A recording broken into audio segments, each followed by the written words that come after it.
लाकया चक्षुरुन्मिलितं येन तस्मै श्रीगुरुवे नमः। श्रीचैतन्यमनोभीष्टं स्थापितं येन भूतले स्वयं रूपकदा मह्यं ददाति स्वपदान्तिकं। जय श्री कृष्ण चैतन्य प्रभु नित्यानंद श्री अद्वैत गदाधर शिवासदि गौरभक्तवृंद।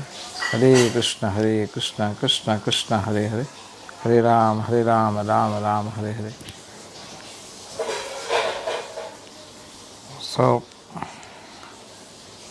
हम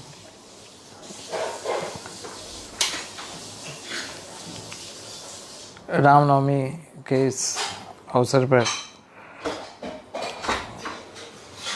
वास्तव में तो हमारा ये टेंपल का 23वां पाठोत्सव होना चाहिए था। 23वां पाठोत्सव है, लेकिन ये कोरोना वायरस के कारण प्रधानमंत्री ने 14 अप्रैल तक का जो लॉकडाउन दिया है, उसके कारण हम लोग रामलीला राम कथा जो हर साल हम अलग अलग भक्तों के मुख से सुनते थे, वो हम आज अपने घर पे बैठ के ही सुने। भगवान रामचंद्र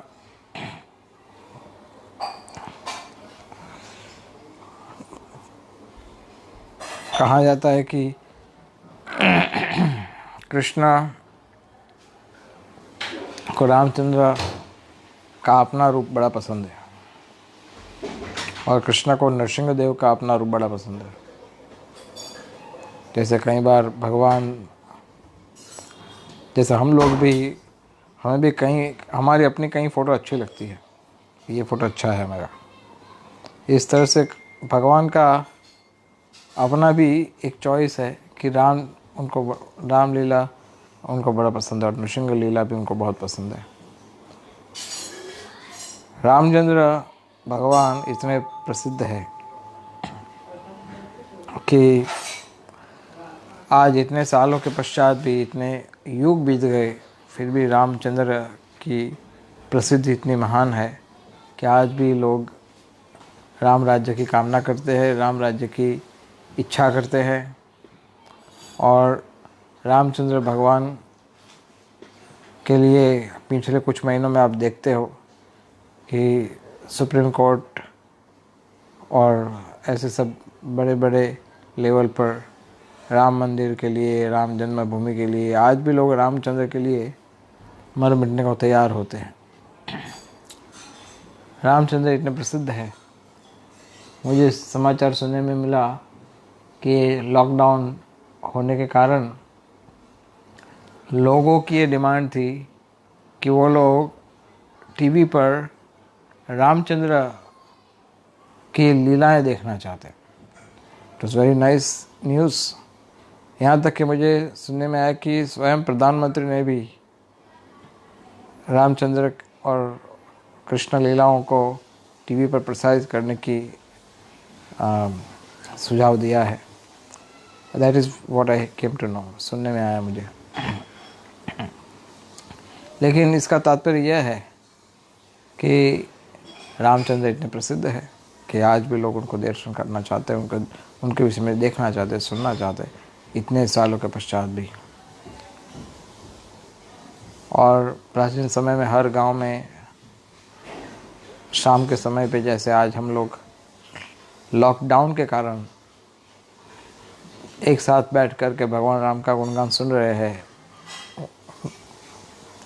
लेकिन प्राचीन समय में या कुछ साल 50 साल पहले की बात भी करो या अभी भी कहीं चल रहा होगा कि गांव का जीवन बड़ा सरल होता है। तो रोज़ शाम को लोग इकट्ठा होकर के या तो रामायण या महाभारत या श्रीमद् भागवत ऐसे पुराणों से चर्चा करते हैं, सुनते हैं। ऑफ कोर्स कलयुग जैसे बढ़ रहा है, वैसे स्मार्टफोन ने सबके नींव हिला दिए, लेकिन रामचंद्र भगवान आज भी इतने प्रसिद्ध हैं। वैसे आप सब भक्त लोग रामायण की लीलाओं से परिचित हैं। रामचंद्र की कथाएं मुखस्त भी होती है, उनकी लीलाएं भी मुखस्त होती है, लेकिन कई ऐसी लीलाएं होती है कि जिसको बार बार सुनने का बड़ा आनंद होता है। विशेष करके भगवान की दिव्य लीलाएं आध्यात्मिक होने के कारण वो निरंतर हमें नई प्रेरणा, नया आध्यात्मिक बल, भक्ति में प्रगति करने के लिए हमें सहयोग देती है। इसलिए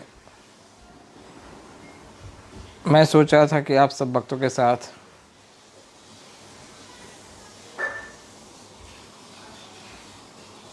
राम गुणगान रामायण से गाने का हम प्रयास करें और कुछ पुराणों की भी चर्चा करें जिसमें रामचंद्र के विषय में बात हुई है।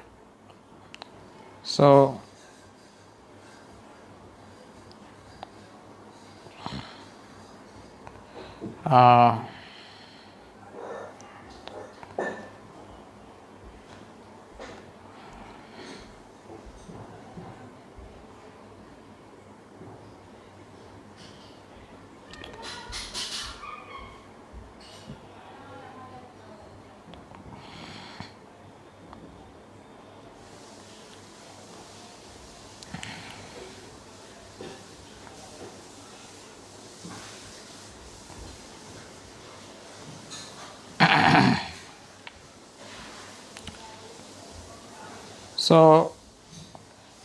मैं सोच रहा था कि आप सब भक्तों के साथ कौन सी लीला की चर्चा करें।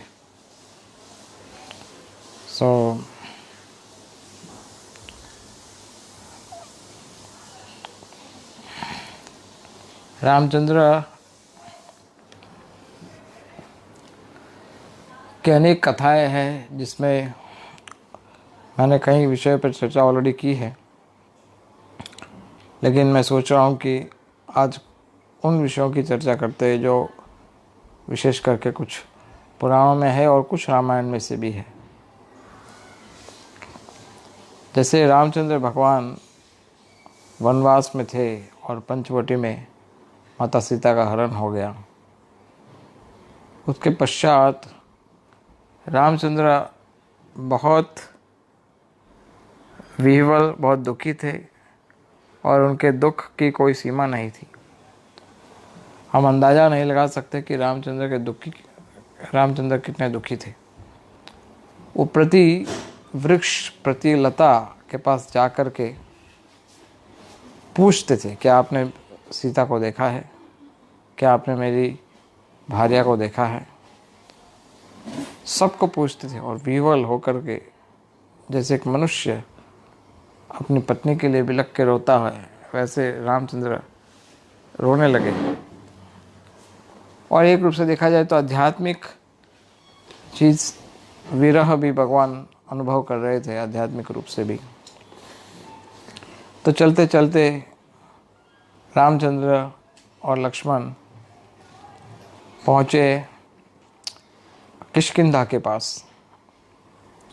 किष्किंधा वो स्थान था जहाँ पर उनको वानरों की सहायता प्राप्त होने वाली थी, जिसके राजा थे सुग्रीव।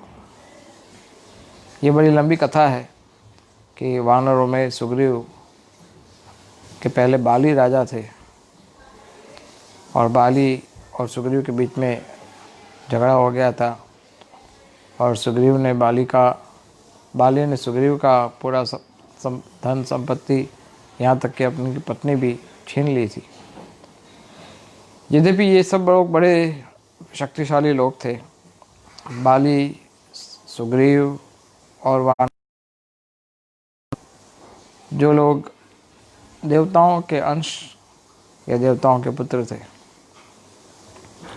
जिसके विषय में हम कल चर्चा करेंगे। लेकिन वानरों में सुग्रीव के साथ भगवान रामचंद्र की मित्रता हुई थी। कहा जाता है कि जब वो किष्किंधा के पास पहुँचे तो एक बड़ा वृद्ध संत जो कि भेजा गया था सुग्रीव के द्वारा ये चेक करने के लिए कि ये कौन दो राजकुमार आ रहे हैं, उनको ये भय था कि कहीं बाली का ये कोई पराक्रम तो नहीं। बाली का इच्छा था कि सुग्रीव को ख़त्म करे, लेकिन सुग्रीव को ये वरदान प्राप्त हुआ था कि जिस स्थान पे वो रह रहा था किष्किंधा के पास, वहाँ पर बाली कदम नहीं रख सकता था। उसको बाली को ये शाप था, लेकिन बाली के मन में इतना क्रोध था सुग्रीव को लेकर के कि कभी कभी बाली आकाश मार्ग से आता था उड़ते हुए, और उसको पैर रखेगा तो नुकसान था ना, तो वो क्या करता था, ऊपर से आकाश मार्ग पे आता था, सुग्रीव के मस्तक पे लात मार के चला जाता था। तो ऐसे कई बार ऐसा होता था कि सुग्रीव अगर खुले में निकल गया, जैसे आज हम लोग बाहर चले जाए घर के बाहर, तो हमें डर रहता कि कोरोना वायरस पकड़ ना ले। वैसे सुग्रीव को डर रहता था कि अगर मैं खुले में आऊँगा तो कहीं बाली मेरे सिर पे लात ना मार दे। सो सुग्रीव बहुत चिंतित था कि ये राम और लक्ष्मण जैसे ये जो सुंदर राजकुमार दिख रहे वास्तव में है कौन। तो उनका बड़ा चतुर ये मंत्री था हनुमान, उनको भैया तुम जाओ चेक करो कौन है ये। हनुमान भगवान का सनातन भक्त है, और हनुमान को ये इच्छा था कि रामचंद्र का विरह सहन नहीं कर सकता, लेकिन मैं रामचंद्र मुझे कैसे पहचानेंगे कि मैं उनका सनातन भक्त हूँ, और मैं कैसे पहचानूंगा रामचंद्र को कि भगवान इस रूप में प्रकट होंगे। तो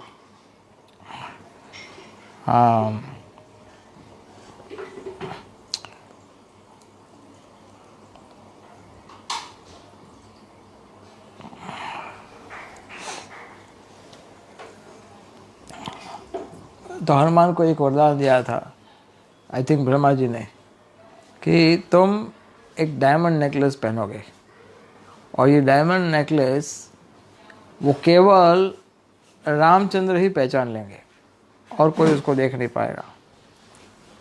तो और जिस दिन जो व्यक्ति तुम्हारा ये नेकलेस डायमंड का वो पहचान ले और देख ले, तो समझ लेना वो तुम्हारे प्रभु है राम। तो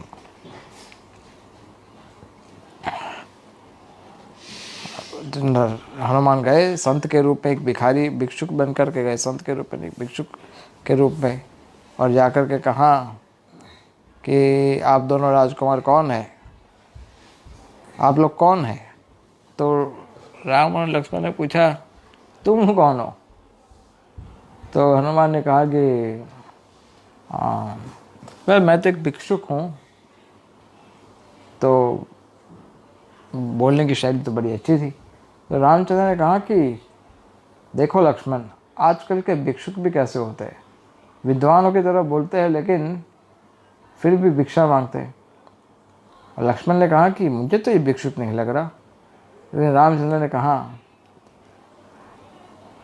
लक्ष्मण ये तो बोलने से ही चतुर है, इतना नहीं, गले में डायमंड नेकलेस पहना हुआ भिक्षुक, आप सोचो ऐसा भिक्षुक आज तक कभी तुमने देखा है कि गले में हीरे का हार है और मांग रहे हैं कि भिक्षा दो।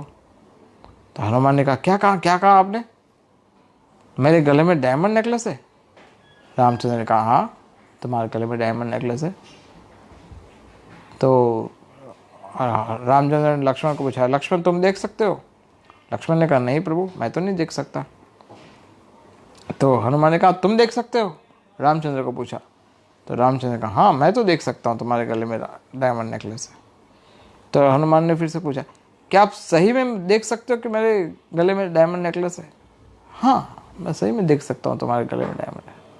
और तुरंत उन्होंने प्रणाम किया और कहा कि प्रभु मैं आपका दास हूँ हनुमान। और तब रामचंद्र ने उसको अपने गले लगाया और कई सालों से विरह में जीने वाले अपने भक्त का विरह दूर किया। जब हनुमान रामचंद्र को लक्ष्मण को लेके आए सुग्रीव के पास, फिर उनके बीच में मित्रता हुई और भगवान ने वचन दिया था कि मैं पहले तुम्हारा राज्य बाली से वापस ले लूँगा और बाद में तुम मेरी सहायता करना। तो भगवान ने तो 4 महीने के लिए पहले सबसे पहले बाली का वध किया, लेकिन बाद में चतुर्मास्य आ गया। और चतुर्मास के समय पे कोई कार्य नहीं हो सकता। तो चतुर्मास के पश्चात जब लक्ष्मण सुग्रीव पे भड़का, क्योंकि सुग्रीव अपना वचन भूल गया था, उसने वचन दिया था भगवान राम को कि जैसे ही चातुर्मास खत्म होगा मैं तुरंत आ जाऊंगा अपनी सारी सेना के साथ, हम सीता की खोज करेंगे। लेकिन सुग्रीव भूल गए थे, क्योंकि उन्होंने कहा कि मैं ठहरा तो वानर इंद्रिय भोग से लगा हुआ। तो फिर बाद में सुग्रीव और रामचंद्र हनुमान सब मिलकर के निर्णय किया कि वानर सेना को भेजा जाएगा माता सीता की खोज करने के लिए। ऐसे माना जाता है कि उस समय पृथ्वी पे बहुत सारे वानर होंगे, और क्योंकि केवल सुग्रीव के पास से देखिए वानर सेना कैसी थी। 4 भाग में अपने सेना को डिवाइड किया जो सीता की खोज करने जाएगी, जिसमें केवल उत्तर में 80,000 वानर को भेजे थे। उत्तर दिशा में जहाँ हिमालय है आपका, उत्तर प्रदेश है या वृंदावन मथुरा, सब इन सब स्थानों में भेजा। और 10-10 हजार सैनिक पूर्व में और पश्चिम में भेजे, क्योंकि उनको ये आशा कम थी कि पूर्व में या पश्चिम में रावण ले गया होगा सीता को, ये कम आशा थी।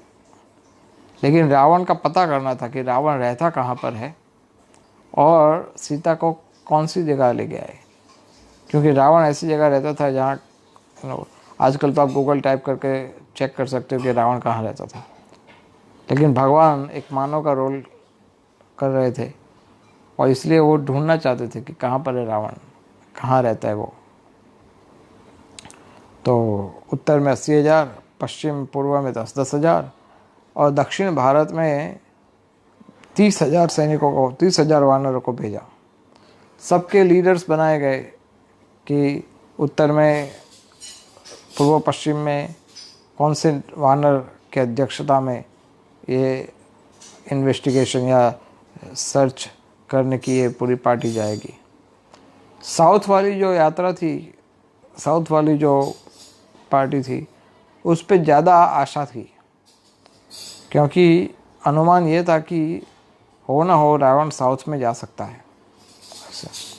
क्योंकि पंचवटी जहाँ नासिक है उसके दक्षिण इलाके से, नासिक के दक्षिण भाग से, समझ लो कि दक्षिण में बॉम्बे के लेवल, बॉम्बे के साथ साथ और बॉम्बे के नीचे, ये सब जो इलाका है वो सब इलाके, यद्यपि वो लंका का हिस्सा नहीं था, लेकिन रावण ने नीचे से पूरा नासिक तक का इलाका कवर कर लिया था अनऑथोराइज, इलीगली।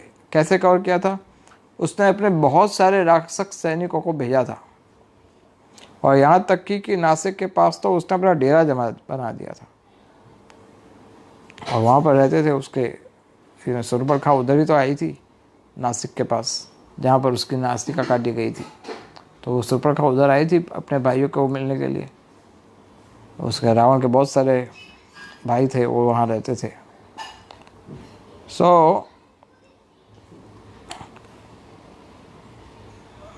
दक्षिण में होने का चांसेस ज़्यादा था। तो उस टीम का अध्यक्ष बनाया गया अंगद को, बाली पुत्र अंगद। बड़ा शक्तिशाली और बड़ा चतुर था, बहुत बुद्धिमान था। उसके साथ थे जाम्बवन। जाम्बवन इतना महान था कि भगवान के जितने भी 24 अवतार है या जो भी अनंत अवतार भगवान लिए, सारे अवतार का दर्शन जामवन ने किया। वो कल हम आपसे चर्चा करेंगे उसके विषय में। तो जामवन इतने प्राचीन भक्त है भगवान के, और वो चिरंजीवी है, अर्थात वो उनका मृत्यु नहीं होता। फिर नल, नील, हनुमान, ये सब लोग साउथ इंडिया की यात्रा करने के लिए, साउथ इंडिया में रामचंद्र की भार्या सीता की खोज करने के लिए गए थे। और दक्षिण भारत में घूमते घूमते घूमते इतने निराश होकर के पहुँचे वहाँ, और वहाँ पर संपाति ने बाद में उनको बताया। तो ये कथा मैं आपको समरी के रूप में बता रहा हूँ, आगे का कथा हम बताएंगे डिटेल में। तो संपाति ने बताया कि तुम खामोखा इतने परेशान हो। हनुमान कुछ बोल नहीं पा रहे थे क्योंकि वो चुपचाप बैठे थे शीशोर पर समुंदर के किनारे, क्योंकि चलते चलते चलते समुंदर आ गया, अर्थात भूमि की सीमा समाप्त हो गई। अब ये सारे वानर ऐसा सोचने लगे कि हमें तो अब कैसे जाए वापस, हमें तो मरना चाहिए, हमारी तो मृत्यु हो जानी चाहिए, क्योंकि किस मुंह से हम जाए भगवान के पास। रामचंद्र का सामना तो छोड़ो, सुग्रीव का सामना भी हम तो नहीं कर पाएंगे, किस मुंह से भगवान के सामने जाएंगे। हम ऐसे सेवक नहीं बनना चाहते कि जो भगवान के किसी काम में ना आ सके। तो जनरली भक्तों का ये भाव होता है कि अगर मैं भगवान की सेवा नहीं कर सकता, कहनोबा अछय प्राण कि सुख लागिया, नरोत्तम दास कहनो नागेलो मरिया। नरोत्तम दास ठाकुर कहते हैं कि क्यों मैंने अभी तक प्राण बचा के रखा है, अभी तक मेरा शरीर नष्ट क्यों नहीं हो गया। अगर मेरा ये शरीर जो है वो भगवान की सेवा में उसका उपयोग नहीं हो सकता, तो ये शरीर तो बोझा है, ये शरीर का क्या करने का। ये शरीर तो मानो वैसे है जैसे समुंदर में आप डूब रहे हो और आपके सिर के ऊपर एक बहुत बड़ी शिला लगा दी हो, और शिला लगाने से आपका डूबना और जल्दी हो जाएगा।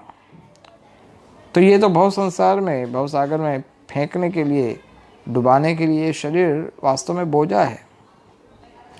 लेकिन ये शरीर का उपयोग भगवान की सेवा में करो तभी इसका अर्थ है, अन्यथा ये व्यर्थ है। इसलिए हमारा प्रयास होना चाहिए कि हम ये निर्धारित कर ले कि अगर ये शरीर मेरा, मेरी आंखें, मेरा कान, मेरा हाथ पांव, मेरे जीवा, मेरा बुद्धि, मेरा मस्तक, ये सब कुछ अगर मैं भगवान के चरणों में अर्पण नहीं कर सकता, भगवान की सेवा के लिए उसका उपयोग नहीं हो सकता, तो ये बेकार है, इसका कोई अर्थ नहीं, इसका कोई उपयोग नहीं है। इसलिए अंगद ये सोच रहे थे कि किस मुंह से मैं भगवान के पास जाऊं, कि जब मैंने कुछ सेवाएं नहीं की उनकी। ये सेवा करने की भावना विशेष रूप से हमें सीखनी चाहिए। और अंगद ने सोचा कि अब तो प्राण त्याग करने के अतिरिक्त और कोई उपाय है ही नहीं, अब तो प्राण त्याग करना ही पड़ेगा। और अंगद तो बोले मैं तो अनशन लगा देता हूँ, मैं तो उपवास कर लेता हूँ, तुम सबको जो करना है करो, तुम सब मुक्त हो, लेकिन मैं तो नहीं जा सकता वापस, मैं तो उपवास पे उतर जाता हूँ, अनशन करूँगा और यहीं प्राण त्याग कर दूँगा। तो सब लोगों ने हनुमान को कहा कि इसको समझाओ, ये ऐसे ही पागलपन कर रहा है। लेकिन ये सब बात जब हो रही तब संपाति ने बात सुनी कि ये सब वानर है वहाँ पर बातचीत कर रहे हैं। तो संपाति को लगा कि भगवान ने सामने से भोजन दे दिया मुझे, क्योंकि संपाति के पंख कट चुके थे, इसलिए वो उड़ नहीं सकता था, और इसलिए सामने से कोई भोजन आता तो वही खा सकता था, नहीं तो खा नहीं सकता था। गरुड़ का भाई था, आई मीन किसका, हु इज दैट, जटायु का भाई था। और जटायु रामचंद्र की सेवा में उसने अपना शरीर त्याग कर दिया था। That was another great example कि क्या करेंगे शरीर को, बेटर है कि शरीर को घिस डालो भगवान की सेवा के लिए। बेटर है कि इस सेवा को पूरा, ये शरीर को पूरा आप समर्पित कर दो भगवान की सेवा के लिए। यही एक अच्छा अवसर है, अन्यथा कोई इससे अच्छा कोई अवसर नहीं है।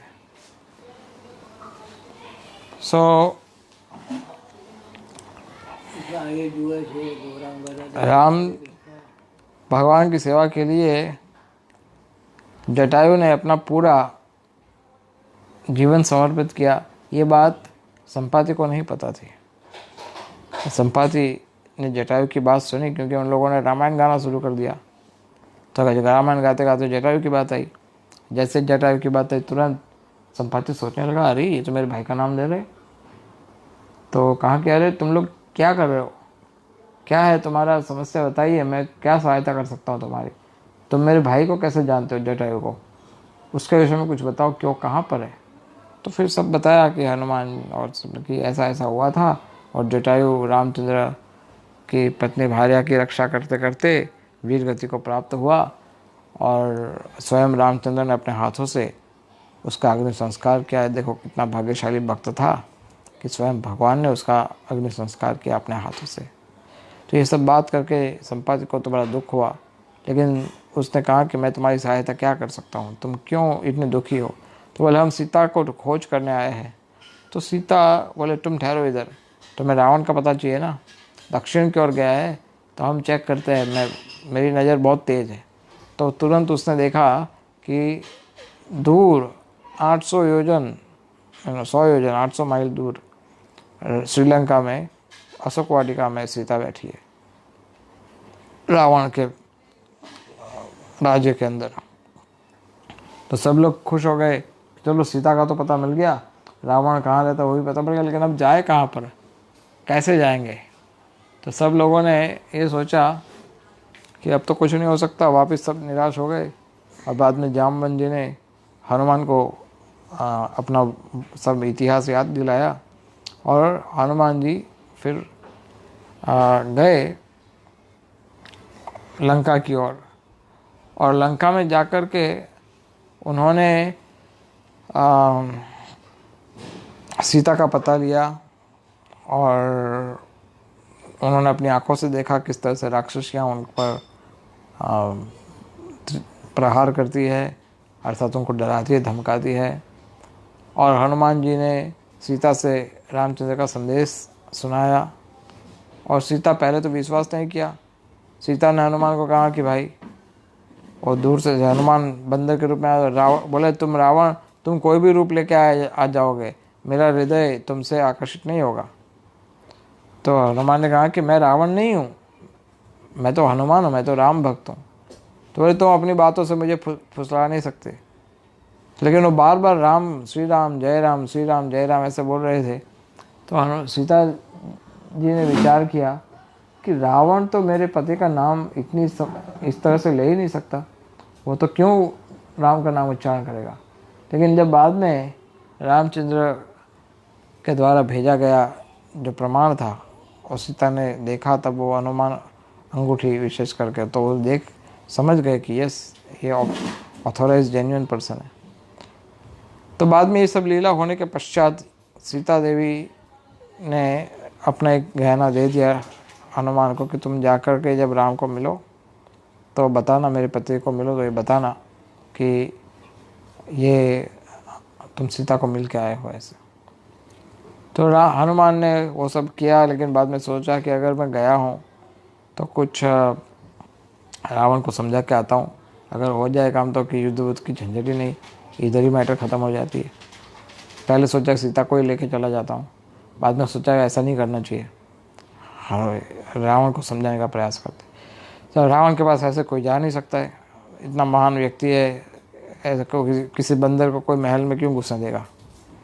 तो उसने हनुमान जी ने तरकीब यूज़ की, उन्होंने वो वाटिका उजाड़ डाली और रावण के कुछ पुत्रों को मार डाला उसके साथ युद्ध करके। तब रावण ने उसको बंदी बना दिया। और जब हनुमान पहुँचे रावण के दरबार में तो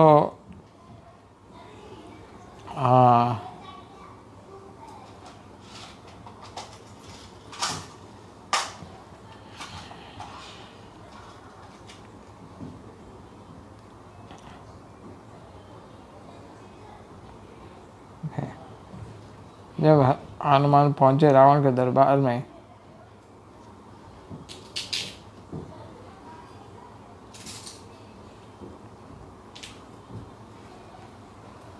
हनुमान जब रावण के दरबार में पहुंचे तो उन्होंने बहुत प्रयास किया रावण को समझाने के लिए। उन्होंने कहा कि रावण, तुम ये जो कर रहे हो ये गलत कर रहे हो, तुम्हें ये नहीं करना चाहिए। विभीषण ने भी समझाया रावण को कि हनुमान की बात को मान लो, ऐसा नहीं कर सकते, ऐसा नहीं करना चाहिए। और बाद में जब कुछ नहीं हुआ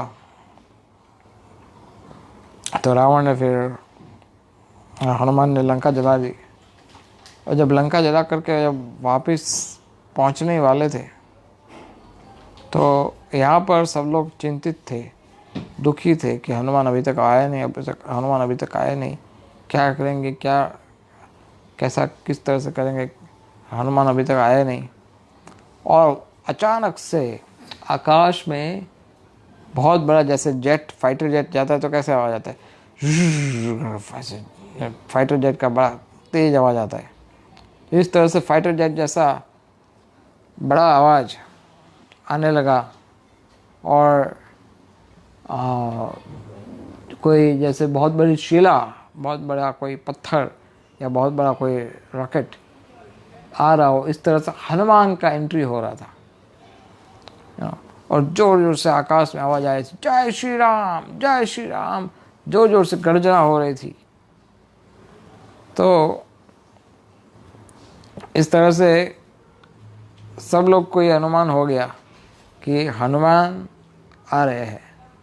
और सब बड़े खुश हो गए कि हनुमान आ गए, हनुमान आ रहे, हनुमान आ रहे हैं। तो इट वाज ह्यूज हरी बोल, इट वाज ह्यूज हरी बोल। सब लोग बहुत खुश हो गए कि yes, now Hanuman will come, Hanuman has come, Hanuman has come. So सब बादलों को चीरते फाड़ते हनुमान जी एक ही छलांग में आए थे, सीधा लंका से छलांग लगाई और सीधा भारत, ये समंदर के लांग करके सीधा इधर।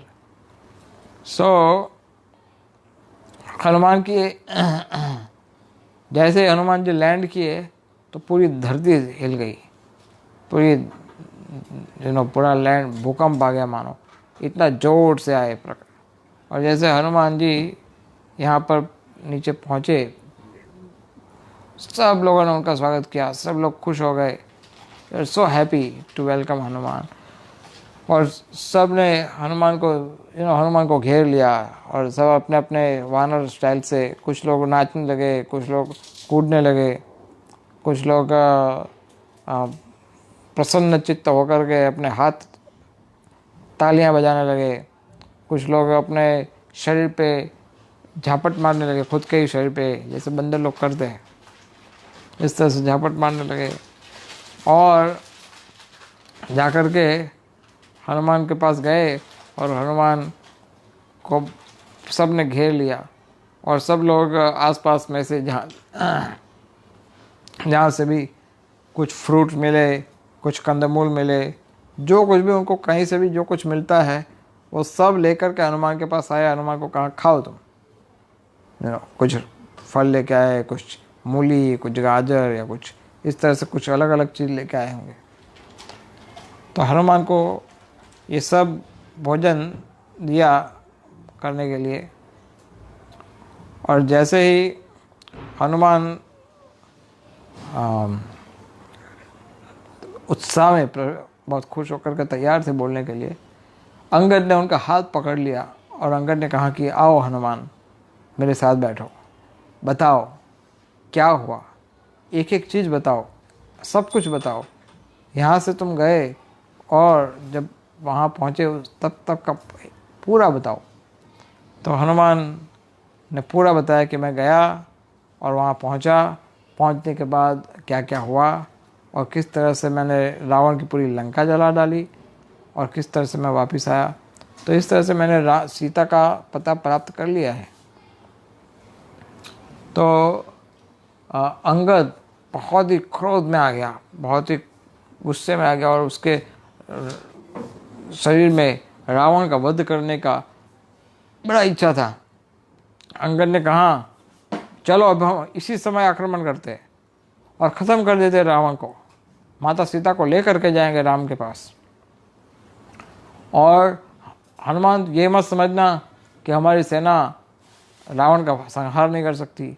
हमारे पास जो भी वानर है वो सब वानर देवताओं के अंश है, और इन लोगों के पास ऐसी ऐसी शक्तियां हैं कि जिसका अनुमान भी आप अंदाज़ा भी नहीं लगा सकते।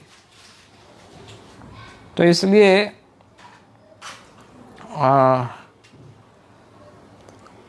हम सब आज इसी समय टूट पड़ते हैं लंका के ऊपर और ख़त्म कर देते रहे।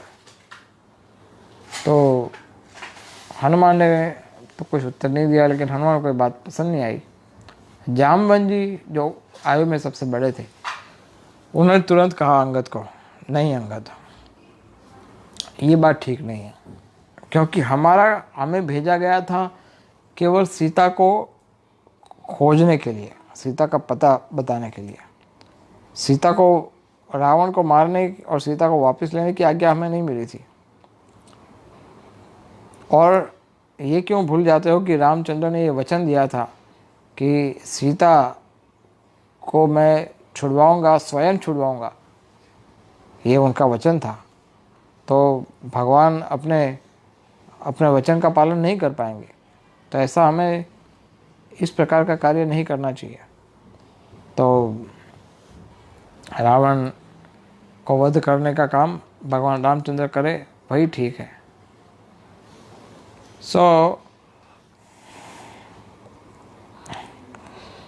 सब वानरों ने कहा कि हाँ तुम्हारी बात सही है, लेकिन सब इतने खुश हो गए थे कि हमने सीता का पता कर लिया, हम सीता को ढूंढ लिए। तो कुछ लोग पेड़ के ऊपर चढ़ जाते थे, एक पेड़ से दूसरे पेड़ पर नाचने लगे, दूसरे पेड़ से तीसरे पेड़ पर नाचने लगे। कुछ लोग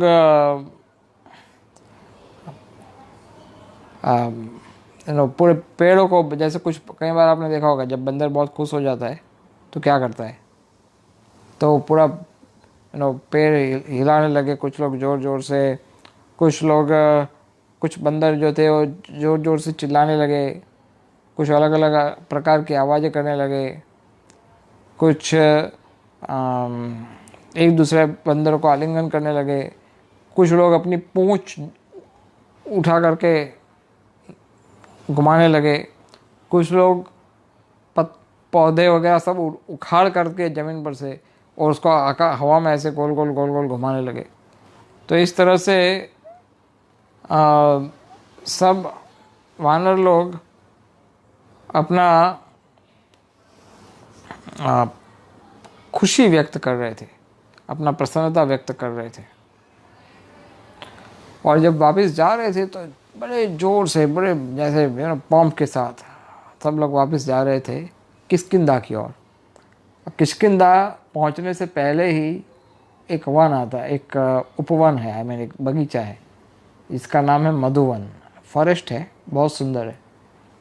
तो वो रॉयल फॉरेस्ट माना जाता है, अर्थात वो सुग्रीव का अपना प्राइवेट फॉरेस्ट था। अर्थात वहाँ पर सुग्रीव के अतिरिक्त और कोई प्रवेश नहीं कर सकता था। और उसमें बड़े बड़े विशाल काय, सुंदर मीठे बहुत सारे फ्रूट्स थे अलग अलग प्रकार के। और वो फॉरेस्ट का मधुवन नाम इसलिए था क्योंकि उसमें हर थोड़े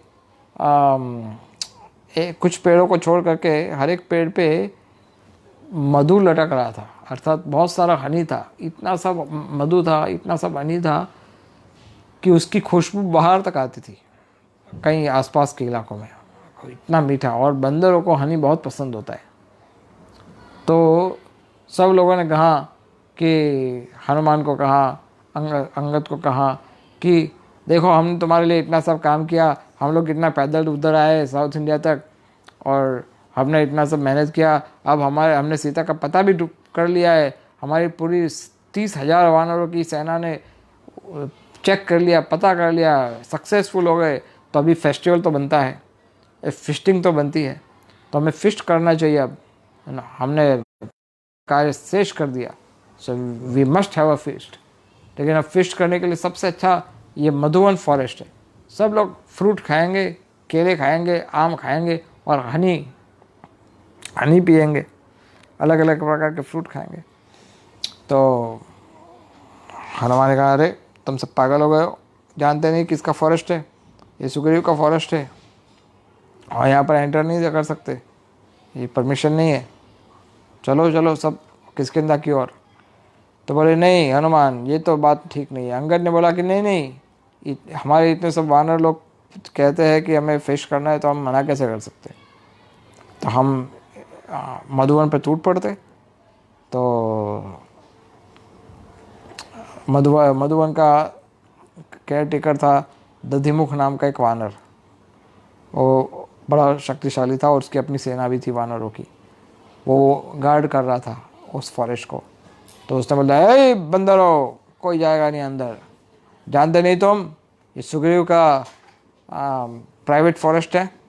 और उनकी सेना आई, उस सेना को उन्हें पकड़ लिया। सब लोगों ने बोला कि नहीं, तुम नहीं जा सकते। सो जैसे ही ये बात हुई तो वानर लोग इतने उत्साह में थे और अंगद खुद भी इतने उत्साह में था कि उसने दधिमुख के जो सैनिक थे उन सबको तो ऐसे ही उठा के पटक दिया। और दधिमुख खुद परेशान हो गया। बोले ये लोग क्या कर रहे, जामवान तुम तो बूढ़े हो, तुम तो समझो भाई मैं क्या करूँ, इतने सारे लोग अब जाने को चाहते, मैं कैसे रोकूँ इन सबको। तो दधिमुख बोला ऐसे चलेगा नहीं, मैं खुद जाऊँगा। और दधिमुख गए उधर और खुद आकर के कहाँ गए, कोई अंदर जाएगा नहीं, कोई अंदर जाएगा नहीं। सब लोग हंसने लगे कि दो बंदरों ने दधिमुख के पाँव पकड़ लिए और दो बंदरों ने उसके हाथ पकड़ लिए और सब लोग उसको नचाने लगे। दधिमुख ऐसे नाचने लगा, फिर कुछ बंदर आए उसकी पिटाई करने लगे। बोले तू रोकेगा हमें, तू रोकेगा हमें, जाने नहीं देगा। बोले मैं सुग्रीव को फरियाद कर, बोले जाओ कर दो। हाँ, तो फिर दधिमुख दौड़ करके गए सुग्रीव के पास और सुग्रीव को कहा, महाराज तुम्हारा बगीचा नष्ट हो गया। क्या बात करते हो? हाँ, कैसे हुआ? बोले ये तुम जिसका बहुत आदर करते हो ना, जामवान, वो भी कुछ नहीं बोला। तुम जिसको बहुत मैं कहते हो हनुमान, वो भी कुछ नहीं बोला। अंगद तुम्हारा अपना भतीजा, वो भी कुछ नहीं बोला। युवराज तुम्हारा, वो भी कुछ, वो सब लोग ने मिलकर मेरी पिटाई कर दी और मेरे सारे सैनिकों को भी पिटाई किया। ऐसा है तुम्हारा, वो लोग क्या कर रहे हैं वो लोग, और बड़े बड़े चैन से पूरा बगीचे में सब जगह फ्रूट तोड़ रहे हैं, पेड़ हिला रहे हैं, मधुपान कर रहे हैं और जैसे बहुत बड़ा एन्जॉयमेंट, बड़ा फिस्ट हो रहा है। सुग्रीव तो बहुत चतुर थे और सुग्रीव के बाजू में उस समय लक्ष्मण बैठे हुए थे। तो सुग्रीव के मुख पे हास्य आ गया और सुग्रीव ने तुरंत लक्ष्मण की ओर देखा। लक्ष्मण को कहा, लक्ष्मण ये दधिमुख का कहने का तात्पर्य यह है कि साउथ इंडिया में जाने वाली जो पार्टी है उन्होंने सीता का पता कर लिया, अर्थात उन लोगों ने सीता को खोज लिया है, तभी ये लोग सेलिब्रेशन कर रहे हैं, नहीं तो किसी की हिम्मत नहीं थी इस प्रकार से सेलिब्रेशन करे। तो ये तो बड़ा शुभ समाचार है। सुग्रीव ने कहा, दधिमुख देखो, तुम्हारे साथ जो व्यवहार हुआ उसके लिए मुझे क्षमा कर दो, लेकिन उन लोग को रोको मत, सारे गेट खोल दो और उनको जितना मधु पान करना है करने दो, जितने फ्रूट खाने दो। और तो सबसे महत्वपूर्ण बात तो यह है कि जिस उद्देश्य के लिए वो लोग गए थे वो सफल हो गया है। क्या तुम जानकर ये प्रसन्न नहीं हुए? तो दधिमुख समझ गया कि ओ, ये लोग ने सीता का पता किया है और तुरंत जाकर दधिमुख अंगद के पास गए। और तब तक तो ये सब बंदर लोग मधुपान कर चुके थे और कुछ बंदर पेड़ के ऊपर शुशु कर रहे थे और कुछ बंदर नींद में आ गए थे खा करके और कुछ बंदर विश्राम कर रहे थे। तो इस तरह से सब लोग ने फिश बना करके बैठे थे। अंगद के पास गए और अंगद को कहा, मुझे क्षमा कीजिए, मुझे पता नहीं था कि आप सफल होकर के लौटे हो, मैं खामखा आपको दंडित करने का सोचा, लेकिन आप कृपा करके जल्दी जाइए, महाराज आपकी प्रतीक्षा कर रहे हैं। सुग्रीव जी ने ये आदेश दिया है कि सबको बोलो कि वो तुरंत मेरे पास आए। तो तुरंत उन्होंने समाचार भिजवाया। अंगद और हनुमान सब ने कहा कि कोई रेस्ट नहीं करेगा, सब लोग चलो, रामचंद्र भगवान, महाराज सुग्रीव, ये सब हमारी प्रतीक्षा कर रहे हैं और वो सब जानने को उत्सुक है कि क्या हुआ हमारे मिशन का। तो सबसे पहले तो लक्ष्मण पहुंच गए दौड़ते दौड़ते रामचंद्र के पास, और रामचंद्र की आंखों में आंसू थे। रामचंद्र चिंतित थे और रामचंद्र ने कहा, क्या हुआ लक्ष्मण? तो लक्ष्मण ने कहा कि भैया आप चिंता मत कीजिए, दक्षिण भारत की जो यात्रा, जो प्रोजेक्ट, जो मिशन पे गए थे वानर सेना, वो सब लौट आए हैं और उन सब का वो लोग फेस्टिवल मना रहे हैं। और सुग्रीव जी का कहना है कि अवश्य ही ये लोग सफल होकर आए हैं। रामचंद्र ने लक्ष्मण को कहा कि उत्तर में जो गई थी पार्टी, वो तो कोई समाचार लेके नहीं आई। उन्होंने तो वो आई जब तो कहा कि सीता उधर नहीं है। पूर्व और पश्चिम में जो पार्टी गई थी, उन लोगों ने भी मुझे निराश किया था। तो ये सब जगह से मैं निराश हुआ था। अब एकमात्र आशा बची है ये पार्टी से।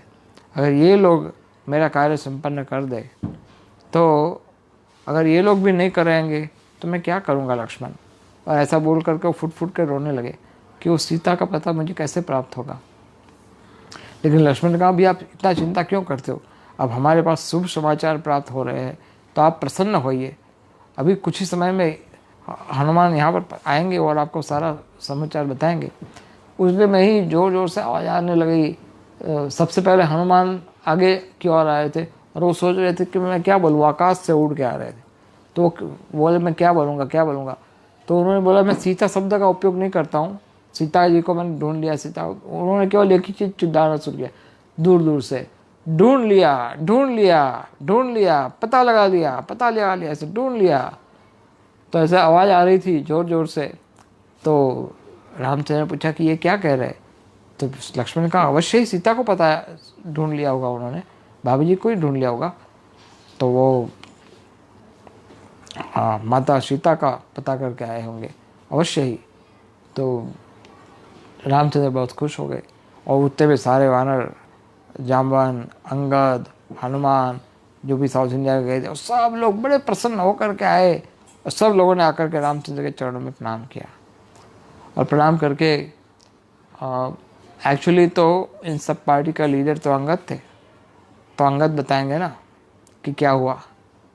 लेकिन यह है वैष्णव की महानता कि ये कार्य सिद्ध किया था हनुमान जी ने। यद्यपि गए थे अंगद के साथ, लेकिन ये कार्य सिद्ध किया था हनुमान जी ने। तो अंगद भी यही चाहते थे कि हनुमान भगवान रामचंद्र को ये संदेश दे। और हनुमान जी का विनम्रता देखिए कि इतना बड़ा कार्य संपन्न किया था हनुमान जी ने, लेकिन हनुमान जी खुद कुछ से नहीं बोले, वो चुप रहे। उन्होंने केवल इतना बोला, खोज लिया, ऐसा करके दूर से बता दिया बस। लेकिन क्या डिटेल में बात हुई, क्या हुआ, ये सब कुछ नहीं बताया, क्योंकि वो श्रेय अंगद का है। अंगद को ये श्रेय मिलना चाहिए क्योंकि उनकी लीडरशिप में गए थे। तो अंगद ने हनुमान जी को कहा कि आप कृपा करके बताइए। तब हनुमान जी ने बोला, यद्यपि रामचंद्र चाहते थे कि हनुमान जी बताए, तो अंगद भगवान की इच्छा को समझ गए और हनुमान जी को कहा कि आप ही बताइए कि क्या हुआ। तो हनुमान जी ने सबसे पहले जाकर के तो वो जो सीता का आभूषण था वो दे दिया, और वो आभूषण को देख करके रामचंद्र ने अपने सीने से लगा दिया और फुट फुट कर रोने लगे। और जैसे मान लो वो उनकी अपनी पत्नी हो, इस तरह से वो उसको आलिंगन देने लगे उस आभूषण को, और कहा कि हनुमान तुम ये जानते हो ये आभूषण क्या है? लक्ष्मण को बताया, यह आभूषण वास्तव में इंद्र के पास था और इंद्र ने ये दिया था महाराज जनक को, और महाराज जनक ने अपनी पुत्री को दिया था। तो इस एक आभूषण मात्र से मुझे मेरे ससुर अर्थात जनक का दर्शन भी हो रहा है और मेरी पत्नी का भी दर्शन हो रहा है। इसलिए वो बार बार कहने लगे, मुझे बताओ क्या हुआ विस्तार से। तो हनुमान जी ने पूरा विस्तार से बताया कि जब मैं गया तो हम लोग पहुँचे इस तरह से, हम बड़े निराश हो चुके थे। और फिर जामवंत जी ने मुझे सहायता किया और फिर मैं एक छलांग लगा कर लंका पहुंचा, सीता को मिला और लंका में रावण को मिल के आया। रावण को मिलने के बाद रावण को समझाने का प्रयास किया, लेकिन वो नहीं समझे। तो फिर मैंने वहाँ पर सारी लंका जलाई और साथ साथ में मैंने उनका पूरा सेना का निरीक्षण किया, उनके शस्त्रागार कहाँ पर है, कितनी शक्ति है उनकी, ये सब नाप फूट करके फिर मैं यहाँ पर आया। और सीता जी ने आपको ये संदेश दिया है कि आप कृपा करके मुझे छुड़वाइए, नहीं तो आप मुझे जीवित नहीं देख पाएंगे। तो रामचंद्र ने बार बार ये सब हनुमान जी से सुना, सीता के द्वारा निकला हुआ जो वाक्य है। रामचंद्र ऐसा कह रहे थे कि सीता के द्वारा जो वाक्य है वही है उनकी एकमात्र, उनसे मानो ऐसा लग रहा है कि स्वयं सीता बोल रही है रामचंद्र के पास। यही एक भक्तों का विशेष गुण होता है कि जब भगवान के भक्त अपने मुख से जो कुछ बात बताते, जैसे प्रभुपाद या अध्यात्म गुरु, तो ऐसा प्रतीत होता है मानो स्वयं भगवान उनके मुख से बोल रहे हैं। तो इस तरह से हनुमान जी की बात सुन करके रामचंद्र गदगद हो गए और रामचंद्र गदगद होकर के हनुमान जी को आलिंगन किया और आलिंगन करके कहा कि हनुमान, मैं इस समय इतना विह्वल हूँ कि मैं कुछ सूझ नहीं रहा है मुझे, लेकिन मैं इतना कह सकता हूँ कि तुम मेरे सबसे प्रथम कोटि के, you are my first class servant, तुम मेरे प्रथम कोटि के दास हो, तो अर्थात सेवक हो, तुम मेरे प्रथम कोटि के सेवक हो और मैं तुमसे बहुत प्रसन्न हूँ। और इससे अधिक मैं केवल बस इतना कह सकता हूँ, तुम्हारा ये सेवा का पुरस्कार के रूप में मैं केवल एक चीज़ कह सकता हूँ, क्या कि मैं ये डिक्लेयर करता हूँ कि लोग कहते हैं कि भगवान मैं तुम्हारा हूँ, लेकिन मैं स्वयं रामचंद्र ये कहता हूँ कि हनुमान तुम मेरे हो, तुम मेरी संपत्ति हो। ऐसे तो ये बात सुन करके बाकी सब जो वानर थे, बाकी सब भक्त थे, उन सब के आंखों में से भी पानी बहने लगा और हनुमान गदगद हो गए, क्योंकि आज तक भगवान ने ऐसा किसी को कभी नहीं कहा था कि तुम मेरे हो। ऐसा बोल करके भगवान रामचंद्र ने उनको आलिंगन किया और ये निर्णय किया कि अब विलंब नहीं करेंगे, अब हम जाएंगे, आक्रमण करेंगे और सीता को खोज निकालेंगे। तो कल हम चर्चा करेंगे कि किस तरह से वानर सेना कितनी शक्तिशाली थी, कौन कौन महान लोग थे उसके अंदर, और उन लोगों ने सेतु का निर्माण किया किस तरह से, और उसके बाद फिर आगे की चर्चा करेंगे। आप सब भक्तों का बहुत बहुत धन्यवाद। आप सब लोगों ने जो प्रेरणा दिया, उत्साह दिया, उसके कारण आज हम आपके साथ रामचंद्र के विषय में कुछ चर्चा कर पाए। और जब तक ये लॉकडाउन का सिचुएशन है तब तक तो कृष्ण कथा रोज़ हो ही सकती है, राम कथा, नरसिंहदेव कथा, ये सब कथा रोज़ हो ही सकती है। तो और ये मेरे लिए भी बड़ा सौभाग्य है कि बार बार हम रामचंद्र के विषय में या भगवान नरसिंहदेव के विषय में या भगवान के अन्य कथाओं के विषय में चर्चा करेंगे। It will be a great Fortune. So thank you very much. आप सब भक्तों को बहुत बहुत धन्यवाद। हम कल फिर मिलेंगे। हरे कृष्णा।